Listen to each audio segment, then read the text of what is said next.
ఆదివారపు సాయం వేళలో మనము దేవుని సన్నిధిలో కొద్ది మందిగా చేరడం సంతోషము. ఒకటి, మధ్యాహ్నం తరువాత మంచి వర్షము మా గ్రామంలో కూడా కురిసినది. ఒంగోలు వచ్చేసరికి ఇక్కడ కూడా వర్షం కురుస్తూ ఉన్నది. విద్యుత్తు లేదని చెప్పారు. ఈ స్థలానికి వచ్చేసరికి కొంత వెసులుబాటు విద్యుత్తుకు, మరి లిఫ్ట్ కూడా పనిచేయడం, ఇవన్నీ మంచి విషయాలుగా పరిగణిస్తూ ఉన్నాం. ఏదేమైనా ఆదివారపు ఆరాధన అనేటువంటిది మనము ఈ స్థలంలో నిరాటంకంగా జరిగించాలా అనేది ఒక సమర్పణ అని తెలియజేస్తూ ఉన్నాను. మీరందరూ ప్రార్థన చేస్తున్నందుకు వందనం. నేటి దినమున మట్టల ఆదివారముగా మనం ఆచరిస్తాం సంఘాలు. మట్టల ఆదివారం నుండి ఈస్టర్ దినం వరకు ఉన్నటువంటి దినములను హోలీ వీక్, పరిశుద్ధ దినములుగా, వారముగా ఆచరిస్తాం. హోలీ వీక్, పరిశుద్ధ వారం అంటే ఒక్కొక్క రోజు యేసు ప్రభువారు he arrived Jerusalem after long journey from Galilee. Mattayi, Marku, Luka అయితే ఈ ప్రయాణం ఇప్పుడు యెరూషలేము చేరినదే క్లైమాక్స్గా వారు వర్ణిస్తారు. Only one visit they highlighted. Yohan అయితే there are some more visits to Jerusalem. Yerushalemu visit చేసిన సందర్భాలను యోహాను అనేకం వ్రాస్తాడు. పండుగల టైంలో వచ్చాడు వెళ్ళాడు. సరే, మత్తయి, మార్కు, లూకా సమదృక్పథం ఒకే రీతిగా అందిస్తూ ఉన్నప్పటికీ అదే రీతిగా మనం గమనించినట్లయితే యోహాను పండుగలకు వస్తున్నట్లు కొన్ని పండుగలను వివరించినప్పటికీ మనం గమనించినట్లయితే ఈ విజిట్ మత్తయి, మార్కు, లూకా ఇది క్రూషియల్ అండ్ ఇంపార్టెంట్ విజిట్గా మనకు ప్రజెంట్ చేస్తారు వ్రాసి వారి యొక్క సువార్తలు. నేటి దినమున మట్టల ఆదివారం అనే సందర్భమును పునస్కరించుకొని మత్తయి సువార్త 21వ అధ్యాయము 1 నుండి 11 వచనముల భాగమును మనము ధ్యానం చేసుకుందాం.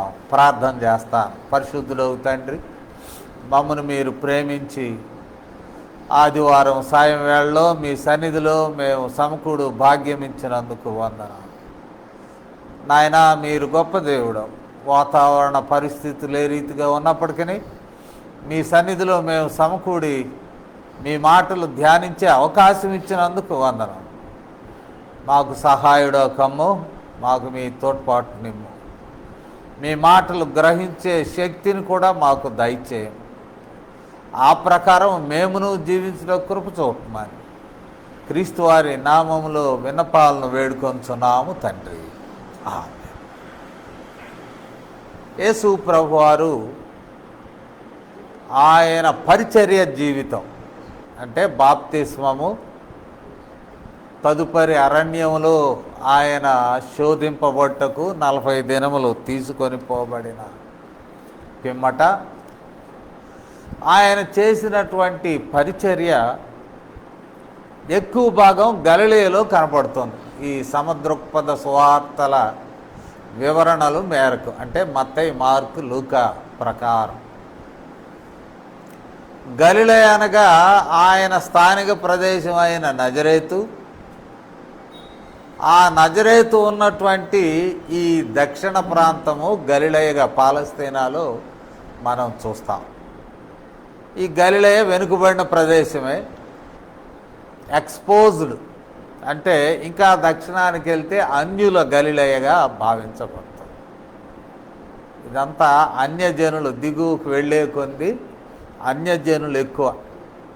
అందువల్లనే వారిని గురించి చీకటిలోనూ అంధకారంలోనూ ఉన్న జనులు గొప్ప వెలుగును చూశారు అని యేసు ప్రభువారి విషయం ప్రస్తావించడం జరిగినది. అంటే గలిలయ యూదులు యూదయ ప్రాంతపు యూదులకు కొంచెం వ్యత్యాసం ఉన్నది.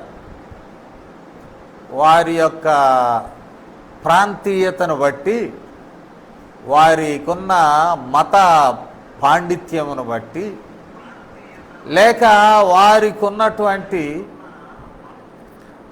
లేక యెరూషలేము వారి దగ్గర ఉన్నది కదా, అది రాజధాని మరియు దేవాలయ పట్టణం యూదయలో ఉన్నది కాబట్టి గలిలయ ప్రాంతాన్ని కొంచెం దిగువ స్థాయి ప్రాంతముగా మనం గమనించాలి యూదులు ఉన్నప్పటికీ. ఈ గలిలయ ప్రాంతంలోనే యేసు ప్రభువారు ఎక్కువగా సంచరించారు. అది ముగ్గురు సువార్తీకులు చెప్పినది. అండ్ మేజర్ మెరకిల్స్ 5,000 మందికి పురుషులతో కూడినటువంటి ఆ సమూహానికి 5 రొట్టెలు 2 చేపలు గలిలయలోనే ఇవ్వడం జరిగింది. అట్లాగనే 4,000 మందికి 7 రొట్టెలు, కొండ మీద ప్రసంగం, అనేక స్వస్థతలు, కుష్ఠవారినేమి, గుడ్డివారినేమి, మూగవారినేమి, అనేక స్వస్థతలు.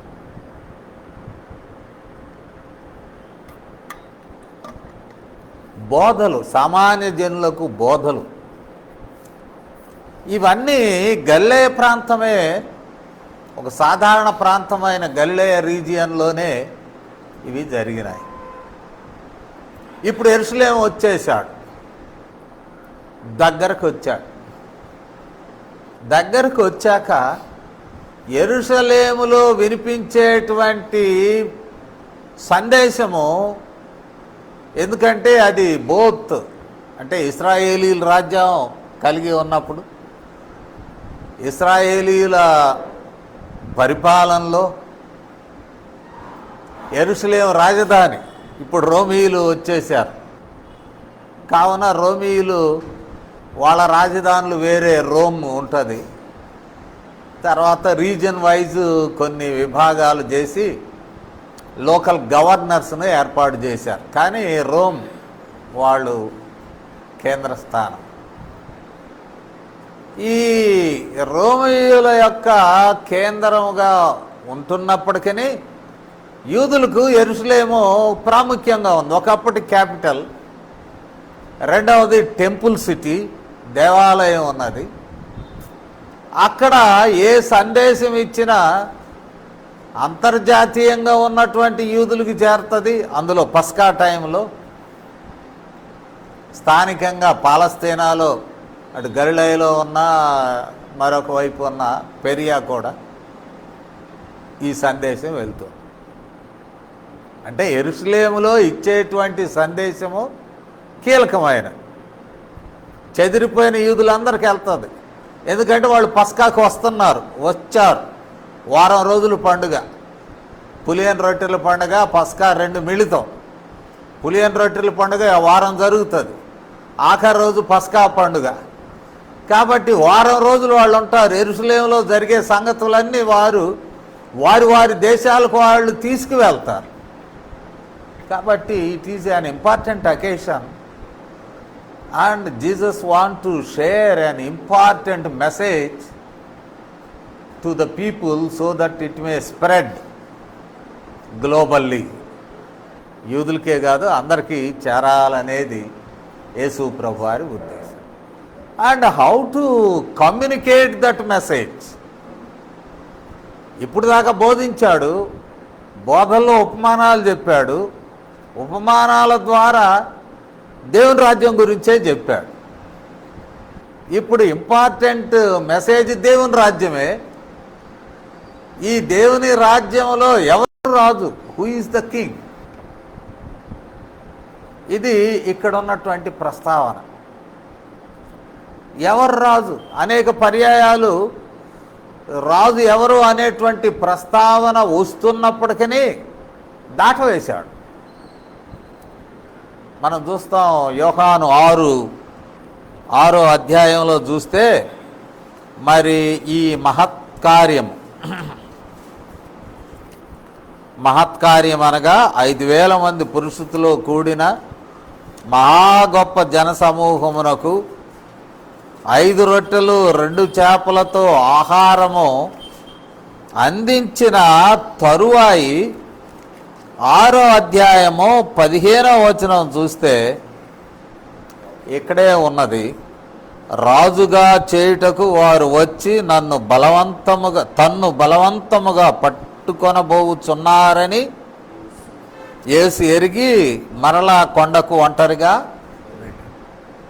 There was an attempt to make him king of juice.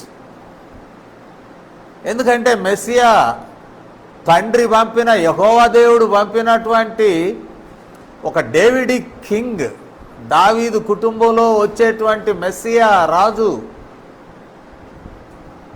ఆయన మాత్రమే ఇలాంటి అద్భుతాలు చేయగలడు. కాబట్టి దేవుని రాజ్యంలో ఈ అద్భుతాలు ఒక సూచన. అద్భుతములు చేసిన వాడు రాజేను, మెస్సియా. అప్పుడే రాజుగా చేద్దాం అనుకున్నారు, అలౌ చేయలేదు. Now the time has come. ఇంకా క్లైమాక్స్ యెరూషలేము వెళితే ఇంకా శ్రమలు ప్రారంభం, చివరకు సిలువ వేయబడ్డం, ప్రాణం పెట్టడం. ఇంకెప్పుడు మాట్లాడాలి? దేవుని రాజ్యాన్ని గురించి మాట్లాడాలి, మెస్సియాషిప్ గురించి మాట్లాడాలి, తాను రాజు అని ప్రజలకు తెలియజేయాలి. ఇంతవరకు తాను ప్రకటించుకోలేదు. ఒకవేళ ప్రజలు ఏదైనా దావీదు కుమారుడో నీవే అది ఇది, దయ్యం పట్టినాడు కూడా అంటాడు దావీదు కుమారుడా అంటే మెస్సయ్య రాజు అని అర్థం. వాస్తవంగా యోసేపు కుమారుడు, దావీదు కుమారుడు కాదు. ఒకవేళ మనం చూస్తే దావీదు కుమారుడు అంటే రాబో మెస్సియావు నువ్వే, రాయల్ మెస్సియా అనేది ఒకటి, రాయల్ మెస్సియా రాజ్యం పరిపాలన చేసే మెస్సియా నువ్వే అని అక్కడ ఒక అవగాహన వస్తూ ఉన్నది. వారు బయటపడి మాట్లాడుతూ ఉంటే ఆఖరికి ఎరుకో దగ్గర ఒక గుడ్డివాడు కూడా వస్తాడు, దావీదు కుమారుడా నన్ను స్వస్థపరచు అంటే శిష్యులు అరవబాక. దావీదు కుమారుడు మెస్సియా అంటే ఇప్పుడు చాలా ఉంటుంది, యేసు ప్రభు వారికి ఇబ్బందులు వస్తాయి, ఎందుకు అరుస్తావు, ఆయన నజరేయుడైన యేసు అంటే లేదు దావీదు కుమారుడా అంటాడు. ఇప్పుడు యేసు ప్రభు వారే తాను రాజుగా ఒక సందేశం ఇవ్వాలి. సందేశం ఇవ్వడానికి which is the effective communicative method when heavy gatherings, masses, crowds are gathered at Jerusalem in the context of Passover. లక్షలాది మంది సమకూడినారు. అక్కడ ఒక సందేశం ఇవ్వాలి. ఒక సందేశం ఇవ్వాలంటే ఏ పద్ధతి అని ఆలోచించాడు. అందుకనే యాక్టెడ్ ఆరకిల్స్ అని ప్రవక్తల పద్ధతుల్లో ఒకటి ఉన్నది. ఒక విషయాన్ని నాటకీయముగా ప్రజలకు వ్యక్తం చేయడం, ఇదేంటి అని చూస్తారు. మనం స్ట్రీట్ ప్లేస్ చూస్తూ ఉంటాం, అంటే ఇది స్ట్రీట్ ప్లే కాదు కానీ అది మోర్ ఎఫెక్టివ్ ఇన్ కమ్యూనికేషన్. ఇప్పుడు యేసు ప్రభు వారు నోరు తెలిసి నేనే రాజునబ్బాయి, నేనే రాజుని, దేవుడు పంపిన రాజుని, అభిషక్తుడైన రాజునని ఆయన గట్టిగా అరిచిన ఈ మహాజన సమూహంలో ఎంతమందికి చేరతాయి? అందుకనే ఆయన యాక్టెడ్ ఆరకల్ అంటే ఒక రాజుగా యెరూషలేములోనికి ఎంటర్ కావాలి. There are various methods. రాజుగా వెళ్ళాలి అంటే ఒక మంచి ఊరేగింపుతో ఎంటర్ కావాలి యెరూషలేం. అందరు అటెన్షన్, ఎవరైనా ఈ ఊరేగింపు ఏంటి, ప్రొసెషన్ వస్తా ఉన్నది, ఎక్కడి నుండి వచ్చింది ఏంటి, they will question and it will be spread. రాజుగా వెళ్ళాలి, ఒక గాడిద మీద వెళ్ళాలి. అందుకనే గాడిద మన ప్రసంగాల్లో కొన్నిసార్లు బుద్ధి లేని గాడిద, ఆ గాడిదకు విలువ వచ్చింది, యేసు ప్రభువారు ఎక్కడంతో గాడిద గొప్పదైంది ఇట్లా అంటాం. It is a noble animal, no doubt in that context. మన కాంటెక్స్ట్లో గాడిద ఒక బుద్ధి లేని జంతువేమో, అది మనకు తెలియదు, గాడిదలు కూడా తగ్గిపోయినాయి. కానీ Palestinian context it is a noble animal. సొలొమోన్ను రాజుగా అభిషేకం చేయడానికి గాడిదనే ఎంచుకున్నారు. మనం మొదటి రాజులు 1 అధ్యాయము 33 వచనాన్ని మనం చూద్దాం. మొదటి రాజుల గ్రంథము 1 అధ్యాయము 33 వచనంలో మరి దావీదు రిక్వెస్ట్ చేస్తాడు. 33 వచనంలో, అంతటి రాజు, మీరు మీ ఏలినవాడైన నా సేవకులను పిలుచుకొని పోయి నా కుమారుడైన సొలొమోనును నా కంచెర గాడిద మీద ఎక్కించి గీహోనుకు తీసుకొని పోయి. 38లో, కాబట్టి యాజకుడైన సాదోకును ప్రవక్త అయిన యోనాతానును యెహోయాదా కుమారుడైన బెనాయీమును కెరేతీయులను పెలేతీయులకు రాజైన దావీదు కంచెర గాడిద మీద సొలొమోనుని ఎక్కించి గీహోనుకు తీసుకొని రాగా, యాజకుడైన సాదోకు గుడారములో నుండి తైలపు కొమ్మును తెచ్చి సొలొమోనుకు పట్టాభిషేకము చేసి. అంటే పట్టాభిషేకం చేయడానికి ఆ దినమున సొలొమోను గాడిద మీదనే తీసుకెళ్ళారు. సొలొమోను ద గ్రేట్, మహా గొప్ప రాజు. సొలొమోను పట్టాభిషేకం చూస్తే గాడిద మీద తీసుకెళ్ళారు. మరి యేసు ప్రభువారు గాడిద మీద ప్రయాణం చేస్తే అది ఒక విచిత్రమైన సంఘటనగా మనం చూస్తుంటాం. అంటే మన ఇంటర్ప్రిటేషన్, ఇక్కడ ఎవరు రాయలేదు. అది గాడిద మీద తీసుకువెళ్ళడం, ఒక రాజును పట్టాభిషేకం చేయడానికి తీసుకొని వెళతారు అనేటువంటి ఒక హిస్టరీ ఉన్నది ఇశ్రాయేలీయులలో. యేసు ప్రభువారు సొలొమోను మాదిరి ఒక గాడిద మీద ప్రయాణం చేయాలని భావించారు. సరే, ఆ రోజు సొలొమోనుకు తండ్రి దావీదు అన్ని హంగులు ఉన్నవాడు. కానీ ఇక్కడ యేసు ప్రభువారు స్వచ్ఛందంగానే పేదరికంలోకి వచ్చాడు. Volunteered poverty. Is not a poor person. తండ్రి గొప్ప ధనికుడు, పరలోక భాగ్యం, బట్ హీ వాలంటీర్డ్ పావర్టీ. పేదరికమును స్వాగతించి పేదరికంలో పరిచర్య చేసినటువంటి వాడు యేసు ప్రభువారు. కావున రిక్వెస్ట్ చేశాడు. బెత్వగే అనే హౌస్ ఆఫ్ ఫిగ్స్ అంటాం. ఆ స్థలానికి వచ్చాక, పలాని చోటకి వెళ్ళండి అయ్యా, గాడిదలు దొరుకుతాయి, పట్టుకరండి, ఎవరన్నా అబ్జెక్షన్ చెబితే ప్రభువుకు కావాలని చెప్పండి, వాళ్ళు తోలి పెడతారు. అంటే it says about Jesus reputation. ఆ రోజున యెరూషలేములో లక్షలాది ప్రజలు వచ్చారు. ఎవడెవడు వచ్చాడో ఎవరికి యేసు ప్రభు తెలియకపోవచ్చు. But the natives of Jerusalem and neighbouring villages, యోహాను సువార్తీకుడు ప్రకారం ఫ్రీక్వెంట్ విజిట్స్ వచ్చిపోతూ ఉన్నాడు. అక్కడ కూడా కొంత పరిచర్య జరుగుతూ ఉన్నది. మనం చూస్తాం కదా, 5 మండపములు కలిగినటువంటి ఒక స్థలంలో కదలలేనివాడు పడి ఉంటాడు. యేసు ప్రభు ఇదంతా యెరూషలేములో జరిగిన అద్భుతాలు, యెరూషలేములో జరిగినాయి. The natives of Jerusalem and surrounding villages they know about Jesus, not everybody.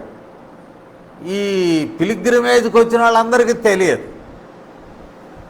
పోయి అడుగయ్యా ఇస్తాడు అంటే తోలి పంపారు.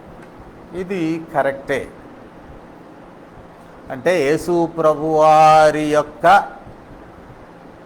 బోధలకు లోబడిన వారు, విశ్వాసంలో ఉన్నటువంటి వారు, వారికి ఉండేటువంటి మనసు ఏమిటి అంటే దేవుని కొరకు సమస్తము ఆయనదే అని అనుకోవడం. అది ఒక బ్రాటప్, చాలా మంచి బ్రాటప్. అని మేము చిన్న స్థాయిలో పరిచర్య నాన్నగారు ప్రారంభించినప్పుడు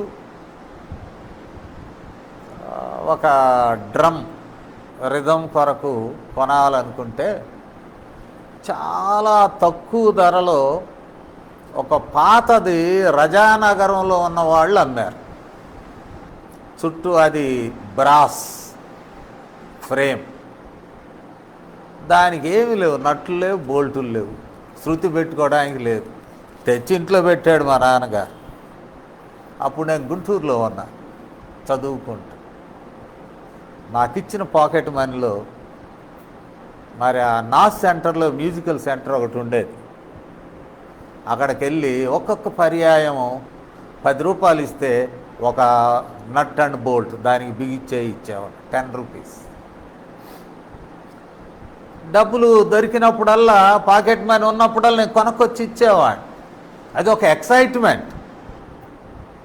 దేవుని పనికి నా డబ్బులు సహాయపడుతున్నవనేటువంటి ఒక ఎక్సైట్మెంట్. ఎవరికి ఎక్సైట్మెంట్ ఉంటుంది అంటే దేవుని బోధకు లోబడిన వారికి, దేవుని చేత విశ్వాసములో పెంచబడుచు ఉండేటువంటి వారు.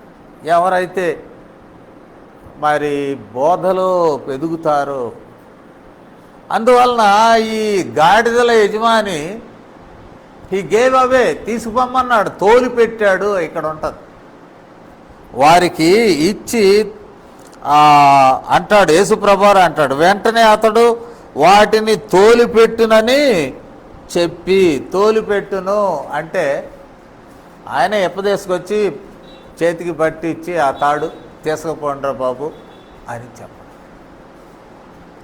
ఇక్కడ యేసు ప్రభువారి యొక్క మిషన్ ఏమిటి? To communicate an important message that he is the king in the kingdom of God. దేవుని యొక్క రాజ్యానికి ఈయన రాజు.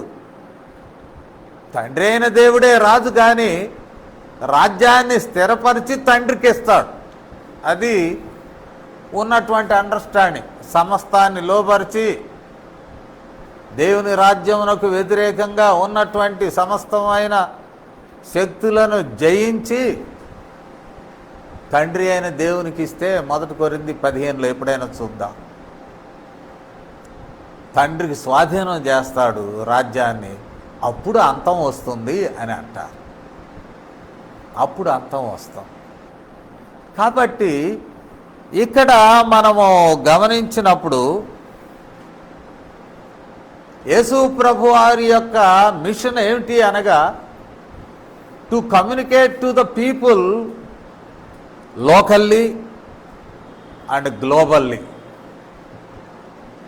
that he is the king in the kingdom of God. So what is the kingship? What is the nature of kingdom of God? అదొక పెద్ద విషయం. యేసు ప్రభువారు అప్పుడప్పుడు చెబుతానే ఉంటాడు. ఇక్కడ కింగ్షిప్, రాజు ఎలాంటి వాడో, గాడిద మీద కూర్చున్నాక తోలుకెళ్తున్నారు. గాడిదను వస్త్రాలు వేస్తున్నారు, మట్టలను పట్టుకొని మట్టలు కొట్టి పట్టుకుంటున్నారు. వీరెవరు? ఈ crowd are people. People and crowd, 2 different words in the Bible. పీపుల్కు లావోస్ అనే మాట వాడబడుతుంది, గ్రీక్ మాట. అంటే ఒక జాతి వారు. ఒకప్పుడు మీరు ప్రజగా ఉండకపోతిరి అంటాడు. ప్రజ అనగా belongs to one nation, uniformity. జన సమూహములు, గ్రీక్లో కూడా హాక్లస్ అని ఉంటుంది. అంటే వీరు బహుజనులు అని చెప్పొచ్చు. మన వాళ్ళు బహుజనులు అంటాం కదా, ఒక జనం కాదు, బహుజనం. ఈ బహుజనులైనటువంటి వారిని జన సమూహములు అన్నారు. ఇక్కడ ఎక్కువ భాగం నేను అనుకుంటున్నది గలిలయ ప్రాంతపు వాళ్ళు, ఇంకా దక్షిణం నుండి అన్యులుగా ఉండి వచ్చినటువంటి వారు కూడా యేసు ప్రభు వారికి అరేంజ్మెంట్లో సహాయం చేశారు. ముందు శిష్యులు చేశారు ఈ ఏర్పాట్లో. Yes, we present him as the king. మన బోధకుడు అడుగుతున్నాడు to communicate to the Jerusalem people are crowds in Jerusalem that Jesus is messiah, the king, anointed king అనేటువంటి. ఎప్పుడైతే ఇట్లా అనుకుంటూ శిష్యులకు చెప్పినాడో శిష్యులు సహకరించారు. They made arrangements. అంటే 3-4 సువార్తలు చూస్తే ఒక్కొక్క చోట ఒక్కొక్క వివరం దొరుకుతుంది. శిష్యులు అరేంజ్ చేశారు. శిష్యులతో పాటు యేసు ప్రభువారితో గలిలయలు వచ్చేశారు. హిజ్ ఓన్ పీపుల్, గలిలయలు అంటే సొంత ప్రాంతపోళ్ళు, యేసును ఎరిగినటువంటి వారు, యేసు అద్భుతాలు చూసిన వారు, ఆయన బోధనలు విన్నవారు. అదొక పెద్ద క్రౌడ్ ఉంది, వాళ్ళంతా వచ్చేశారు. మనవాడు, మన ప్రాంతం రాజుగా చూపిస్తున్నారు యెరూషలేములో. పొలో మరి పదండి, ఈయనకే జేజేలు, ఈయనే సేవియర్, రక్షకుడు, రక్షించు మమ్ములను, జయము జయము అని స్లోగన్స్ ఇచ్చుకుంటూ యెరూషలేముకు వెళితే యెరూషలేములో ఉన్నటువంటి ప్రత్యేకత ఏమిటి అని మనం గమనించినట్లయితే 10వ వచనం, ఆయన యెరూషలేములోనికి వచ్చినప్పుడు పట్టణమంతయు ఈయన ఎవరో అని కలవరపడెను. వాస్తవంగా పట్టణానికి పరిచయం లేదు ఆ రోజున. పాస్ ఓవర్ టూరిస్టులు, పిలిగ్రిమ్స్ ఉన్నారు. వాళ్ళకి యేసు ప్రభు వారు తెలియదు, నేటివ్స్ కొంత తెలుసు, వచ్చిపోతున్నాడు కాబట్టి. వాళ్ళంతా ఆశ్చర్యపడ్డారు. ఏంటి ఇక్కడ సీజర్ కదా, ఎంపరర్, ఆయన సబార్డినేట్స్ ఇక్కడ ఉన్నారు కదా, క్యాంపులో ఉన్నాడు. పిలాతు క్యాంప్ వేసుకుని ఉన్నాడు యెరూషలేములో, క్యాంప్ ఆఫీస్ పెట్టుకున్నాడు. ఎందుకంటే పస్కా పండుగకు ఏదన్నా ప్రజల్లో ఒక విప్లవం వస్తుందేమో, దాన్ని అణిచివేయాలా అని బలగాలను పెట్టుకుని పిలాతు ఉన్నాడు. మరి హేరోదు కూడా ఉన్నాడు, ఆ ఏరియా గవర్నర్ కూడా. అందరు క్యాంప్ ఆఫీసులు పెట్టుకున్నారు, సైన్యాన్ని దించారు. సైన్యం పండగ బందోబస్తు అంటాం కదా మనం, సైన్యాన్ని దించారు. ఇంత వ్యవహారం నడుస్తూ ఉంటే మరి ఇక్కడ ఈ బందోబస్తు మధ్యలో ఒక పెద్ద ప్రొసెషన్ వచ్చేసింది ఊళ్ళోకి విత్ స్లోగన్స్. దావీదు కుమారుడు అనేటువంటి స్లోగన్. ఏమంటాడు చూడండి, 9వ వచనం, జన సమూహంలో ఆయనకు ముందు వెళుచుండిన వారు వెనుక వచ్చుచున్నవారు. ముందు కొంతమంది వెళ్తున్నారు, వెనక కొంతమంది వస్తూ ఉన్నారు. వాళ్ళు ఏమంటున్నారు, దావీదు కుమారునికి జై. దాని క్రింద ప్రభువు పేరిట వచ్చువాడు సర్వోన్నతమైన స్థలములో జయమని కేకలు. చాలా ప్రాబ్లం అయిపోయింది. దావీదు కుమారుడు, son of David, will be the messiah, యూదులకు రాజు. మరి సీజర్ ఏమవుతాడు?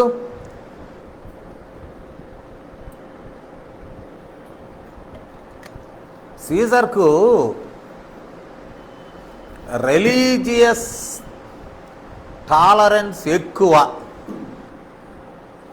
అందుకని యూదులను టచ్ చేయాల. వాళ్ళ మతం, వాళ్ళ యెరూషలేములో దేవాలయం, సమాజ మందిరాల్లో వాళ్ళ ఆరాధనలు, ఓకే గ్రాంటెడ్, గో హెడ్.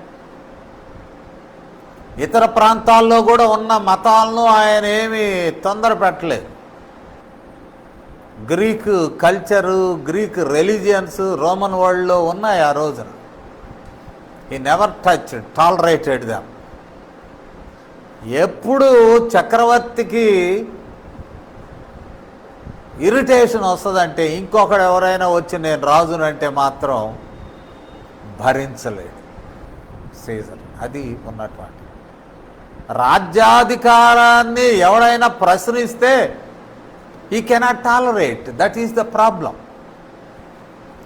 ఇప్పుడు అంత బాగున్నది. యేసు ప్రభువారు యూదా మతం, పస్కా పండుగ, పులియన్ రొట్టెల పండుగ బ్రహ్మాండంగా ఉంది వ్యవహారం, నో ప్రాబ్లం. బందోబస్తు ఇచ్చాడు, పీస్ఫుల్గా పండగ జరగాలనే ఆజ్ఞాపనలు వచ్చినాయి, అరేంజ్మెంట్స్ చేశారు, బాగానే ఉన్నది. అధికారులు క్యాంపులు వేసుకుని అక్కడే ఉన్నారు.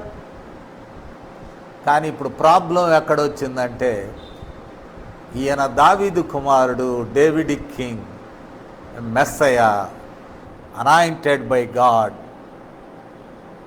ఊరేగింపుతో వచ్చాడు.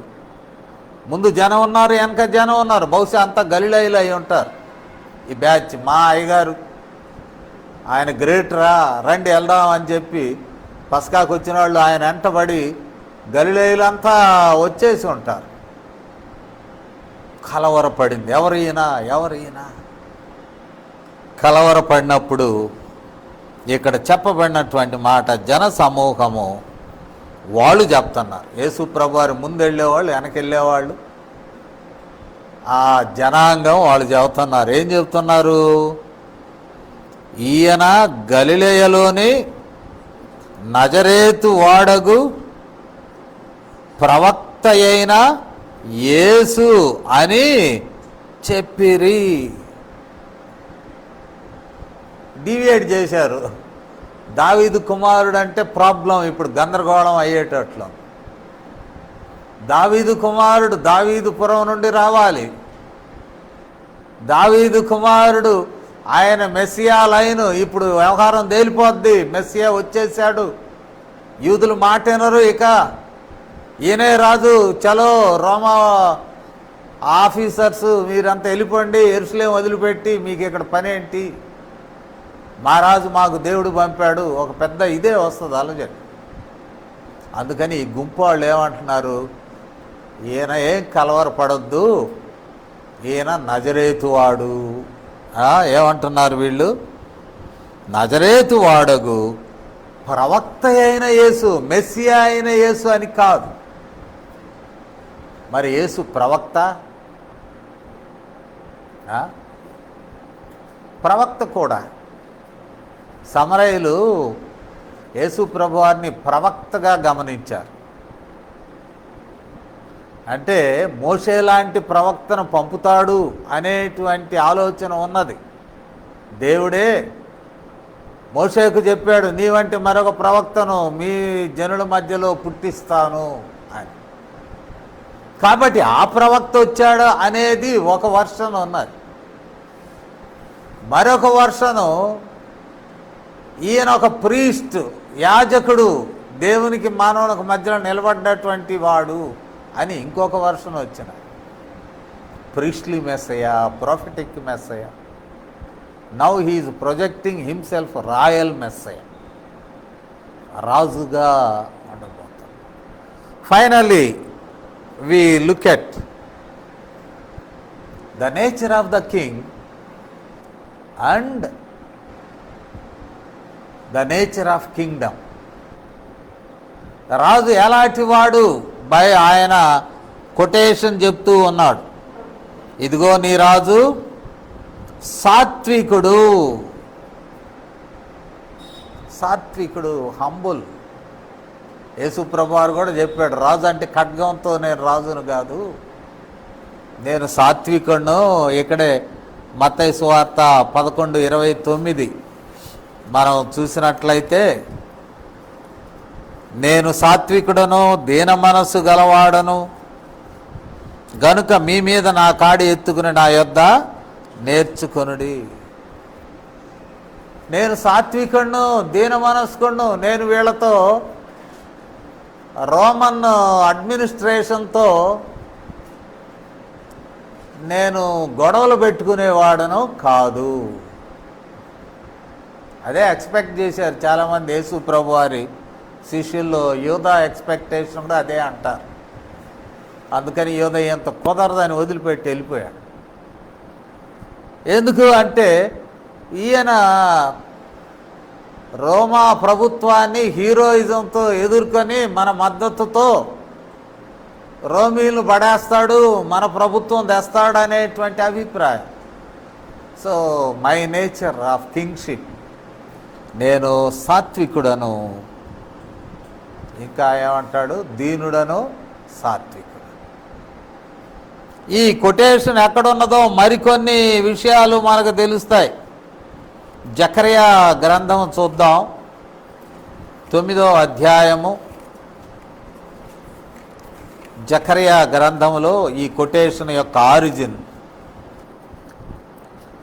9వ వచనం. సియోను నివాసులారా బహుగా సంతోషించుడి, యెరూషలేము నివాసులారా ఉల్లాసముగా ఉండుడి. నీ రాజు, ద కింగ్, అనాయింటెడ్ కింగ్ వస్తున్నాడు. ఆయన అంటాడు, 3 విషయాలు చెప్తాడు. నీతిపరుడు, రక్షణ గలవాడు, దీనుడు. నీతిపరుడు, నీతి అంటే కల్మషం లేనివాడు. నీతి అంటే if A person is before the judge, ఒక జడ్జి ముందు ఒక వ్యక్తి ఉంటే జడ్జి ఈయన యందు నాకే దోషం కనపడలేదంటే నీతిపరుడు అని అర్థం. So without guilty. గిల్టీ అనేది ఎవరు చెప్తారు? ధర్మశాస్త్రం చెబుతుంది. ధర్మశాస్త్రము లా విల్ టెల్ యూ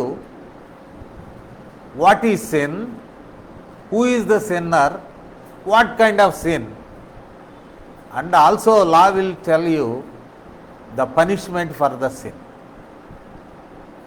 అది ధర్మశాస్త్రం యొక్క ప్రివిలేజ్.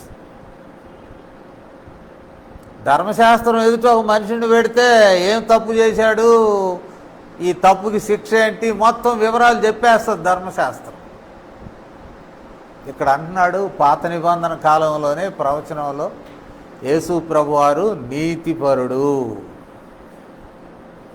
ఆయన నీతిపరుడే కాదు, అనీతిమంతులను నీతిమంతులుగా చేయువాడు. తర్వాత మనం చూడవచ్చు ఎప్పుడైనా పేతురు పత్రిక. అనీతిమంతులను నీతిమంతులుగా చేయువాడు తన నీతిమత్వమును బట్టి, తాను పొందిన దెబ్బలను బట్టి. ఆయన నీతిమంతుడే కానీ ఆయన నీతి ఆయన లాభం కొరకు కాదు. అనీతి పరులమైన మనలాంటి వారిని తండ్రి యొద్ద నీతిమంతులుగా చూపిస్తాడు. ఎట్లా చూపిస్తాడు? మన యొక్క శిక్షను ఆయన భరించి,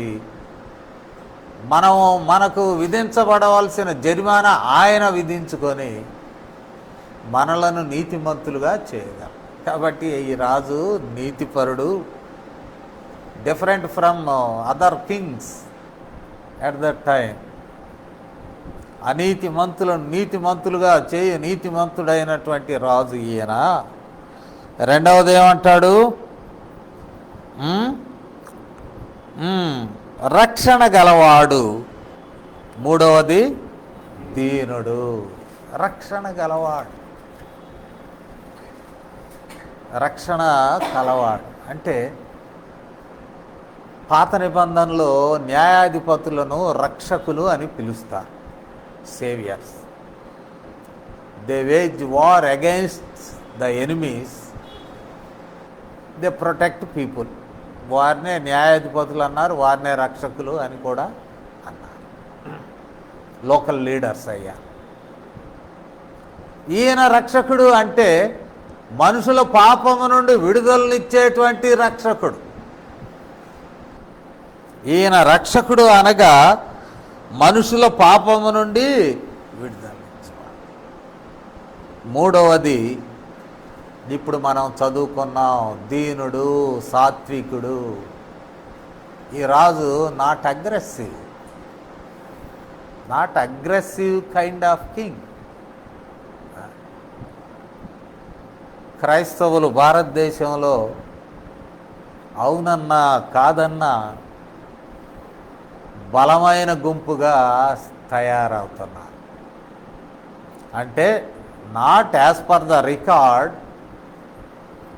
ఉన్నటువంటి జనాభా లెక్కలో వీరి యొక్క నమోదు జరిగిందని కాదు, కానీ క్రైస్తవుల నుండి క్రైస్తవ అభిమానులుగా ఈ దేశంలో బలంగా వస్తూ ఉన్నది. దక్షిణ ఇండియాలో ఈ మధ్య ఒక ఇష్యూ మీద యూనిటీ వచ్చింది. అందరూ భయపడ్డారు యూనిటీని చూసి. భయపడటమే కాదు, రాజకీయ నాయకులు కూడా ఇందులో ఎంటర్ అవ్వడానికి ట్రై చేశారు. అబ్బో, క్రైస్తవులతో పోతే మనకు ఓట్లు పడేటట్టుంది, వీళ్ళ ఉద్యమంలో మనం జొరబడదాం, దాన్ని ఇంకొక లెవెల్కి తీసుకెళ్ళడానికి ప్రయత్నం చేశారు. కానీ క్రైస్తవ విధానంలో అది లేదు. అది కీలకం. Aggressiveness, fighting. We can show protest, no problem. యేసు ప్రభువారు కూడా ప్రొటెస్ట్ ఇవ్వలేకపోయాడు. అందుకనే యేసు ప్రభువారు ఆయన విషయంలో తీర్పు ఇచ్చేటప్పుడు వారి కేకలే గెలిచాను అని ఉంటుంది.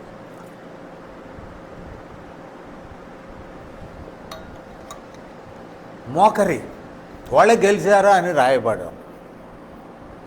రెండవది ఏమిటి అంటే, యేసు ప్రభువారు సహనంతో ఆ రోజు శిలువ మీద ప్రాణం పెట్టినందువలన ఆ సహనము, నిశ్శబ్దము ఈరోజు ప్రపంచములో ఆయన ప్రేమ వ్యాప్తి చెందినది. ఆ రోజే కొట్లాడండి, నా తండ్రిని వేడుకుంటే ఎంతో సైన్యాన్ని పంపడా పరలోకం నుండి. పోనీ ఇక్కడున్న యూదులు రెడీగా అంటారా బాబు అంటే వీళ్ళు రెడీ అవుతారు కదా. లేదు, నా రాజ్యం అలాంటిది కాదు, నేను అలాంటి రాజును కాదు. కానీ గెలుస్తుంది, ఈరోజు గెలుస్తుంది. ఈ ప్రేమ చిహ్నమైన సిలువకు ఏం అడ్డం నిలబడటంలా. మీరు సర్వే చేయండి ప్రపంచ చరిత్ర. నేను ఈ రష్యన్ కల్చర్ ఉన్న ఒక దేశం వెళ్ళాను, చెక్ రిపబ్లిక్. ప్రాగ్లో ఉన్నాను, ఒక వారం ఉన్నాను. కూలిపోయింది. అన్ని కప్పుల మీద ఎర్ర రంగు ఉంటుంది. ఆడ కమ్యూనిజాన్ని సూచిస్తుంది. దేవుడు లేడు మాకు. ఆ దేశంలో ఆలయాలు తెరువబడ్డాయి, జరుగుతున్నాయి ఆరాధనలు. బైబిల్ కాలేజీ నడుస్తుంది. నేను దానిలోకే వెళ్ళాను ఒక పేపర్ ప్రజెంట్ చేయడానికి ప్రాగ్లో. అంటే ఒక నిశ్శబ్ద వీరుడు లోకాన్ని జయిస్తూ ఉన్నాడు, పోతా ఉన్నది. It is spreading like anything. దేవుని రాజ్యము అది విస్తరింపబడుచూ ఉన్నది. అందువల్లనే దేవుని రాజ్యంలో కుడివైపు పొజిషను, ఎడమవైపు పొజిషను అడగటానికి వస్తారు యాకోబు, యోహాను, జబ్దయి కుమారు. అబ్బాయి పొజిషన్లు ఇవ్వను, కానీ నేను త్రాగు గిన్నెలోని త్రాగగలరా, నేను పొందబో బాప్తిస్మమును పొందగలము అనేది. So you are granted to suffer for the sake of kingdom. కానీ ఈ రాజ్యం అల్టిమేట్గా ఎక్కడికి దారి తీస్తుంది? విజయానికి. యేసు ఆయనకు జయము జయము అంటున్నారు. దావీదు కుమారునికి జయము, ఎస్ జయమే. Is not a loser. సిలువ మీద నిస్సహాయంగా వేలాడినప్పటికీ ఈజ్ నాట్ ఏ లూజర్. ఆయన ఏమి నష్టపోలేదు. కావున నేటి దినమున దేవుని రాజ్య స్వభావం, అందులో హింస లేదు, దాడులు లేవు, ప్రతీకారం లేదు, లేక యుద్ధానికి సంబంధించిన సన్నాహములు లేవు. మనం యెషయా 2వ అధ్యాయంలో మనం చదువుకుంటాం కదా. యెషయా 2వ అధ్యాయంలో రాబో రాజ్యం, మెస్సియా రాజ్యం ఎలా ఉంటుందో యెషయా అంటాడు. మనము 2వ అధ్యాయంలో చూసినట్లయితే ఇక్కడ అంటాడు. ఏమంటాడు అని అంటే 4వ వచనంలో,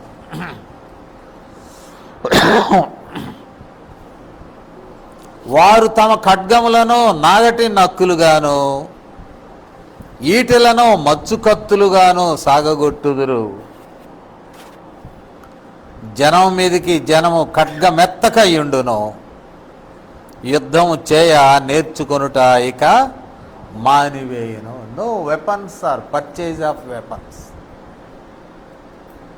ఆయుధాలు కొనేది లేదు, ఆయుధాలు వద్దు. ఉన్న ఆయుధాలు ఏం చేద్దాం? అగ్రికల్చర్ టూల్స్గా చేద్దాం. ఇక్కడ అంటున్నటువంటి మాట నాగటి నక్కులుగాను, నాగలికి పెట్టేటువంటి నక్కులు, లేక మచ్చు కత్తులు అంటే హార్వెస్టింగ్ కొడవళ్ళు, ఈ మార్చేస్తారు. యుద్ధం ఉండదు, యుద్ధం నేర్చుకోరు, ఆయుధాలు కొనరు. ఇది దేవుని రాజ్యం. కావున నేటి దినాల్లో దేవుని రాజ్యము, దాని స్వభావము, ఆ రాజు యొక్క స్వభావము లోకం తెలుసుకొనవలసి ఉన్నది. అనేక రాజ్యాల గురించి మాట్లాడుతూ ఉన్నాం, అనేక దేవుళ్ళ రాజ్యం గురించి కూడా మాట్లాడుతూ ఉంటారు. ఏంది స్వభావం? ఆ దేవుడి రాజ్యం స్వభావం ఏంటంటే, యుద్ధం నేర్చుకుంటారా, కర్ర తీసుకొని కొట్టండి, కత్తి తీసుకొని పొడవండి, లేకపోతే నిప్పు పెట్టండి వాళ్ళ ఇళ్లకు. ఇది నేర్పుతున్న మత యుద్ధాలు. మతరాజ్యం కొరకు మత యుద్ధాలు నేర్పుతున్నారు. కానీ దేవుని రాజ్యం కొరకు యేసు రాజుగా ఇది పూర్తిగా విభిన్నంగా ఉంది. శాంతి రాజ్యం. అందువల్లనే గాడిద మీద వెళుతున్నాడు. మెస్సయా వెళ్ళేది గాడిద మీదనే, కానీ other animals is also available, that is horse. గుర్రం మీద వెళ్ళొచ్చు. ద అదర్ పార్టీ గుర్రం మీద వెళ్ళినప్పుడు they receive a signal that the king is coming to wage war against us. రాజు మన మీద యుద్ధం చేయడానికి వస్తున్నాడు అని అక్కడ ఉన్నటువంటి వారు అర్థం చేసుకుంటారు. అందుకనే గుర్రం మీద వెళ్ళలేదు, గాడిద మీదనే వెళ్ళాడు. It is with peace. సొలొమోను కూడా గాడిద మీద ఎందుకు పంపాడంటే, షాలోమ్ అంటేనే పీస్. ఈయన శాంతి రాజు. ఈ రాజు యొక్క స్వభావం వేరుగా ఉన్నది. ఇట్టి రాజు మన జీవితాలను కూడా మార్చివేయుచున్నాడు. ఆయన రాజ్యంలో మనకు నెమ్మది, సమాధానము ఉంటుంది. మనలో ఉన్న పోరాటములను ఆయన తీసివేస్తాడు. మనలో ఉన్నటువంటి రెస్ట్లెస్నెస్ని తీసివేస్తాడు. నెమ్మది, ఆయనే సమాధానంగా ఉన్నాడు శిలువ మీద. ఆయన వెంబడించిన మనం కూడా శాంతి సమాధానములతో ముందుకు సాగుటకు దేవుడు తన కృపను మనకు మిక్కిలిగా అనుగ్రహించునుగాక. ప్రార్థన చేస్తాను. పరిశుద్ధుడగు తండ్రి, మాతో ఇంతవరకు మాట్లాడినందుకు వందనములు. ఈ మాటలను ఆశీర్వదించుము. లోకములో మా ప్రభువ అనేక విధములైన రాజ్యములను మేము గమనిస్తూ ఉన్నాం. ప్రజల్లో ఉన్న శాంతి సమాధానమును పోగొట్టుచు మనుషుల్లో ప్రభువా హింసను రేపెట్టే రాజ్యాలను చూస్తున్నాం. కానీ యేసు రాజ్యం అలాంటిది కాదు.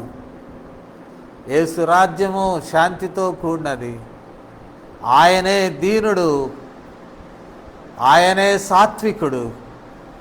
ఆయన రాజ్యం అలాంటిది అని మాకు నేర్పి ఉన్నారు. మేము కూడా ఓపికతో యేసును మా ముందు పెట్టుకొని మా జీవిత ప్రయాణమును ఈ లోకములో చేయుటకు సహాయము దయచేయండి. మా హృదయంలో నెమ్మదిని సమాధానమును పుట్టించమని నీ నామమునకు మహిమను ఆరోపిస్తూ ఈ వినపాలను మా ప్రభువును మీ ప్రియ కుమారుడునైన యేసుక్రీస్తు వారి శ్రేష్టమైన నామములో వేడుకొంచున్నాము తండ్రి. ఆమేన్. ఈ సమయం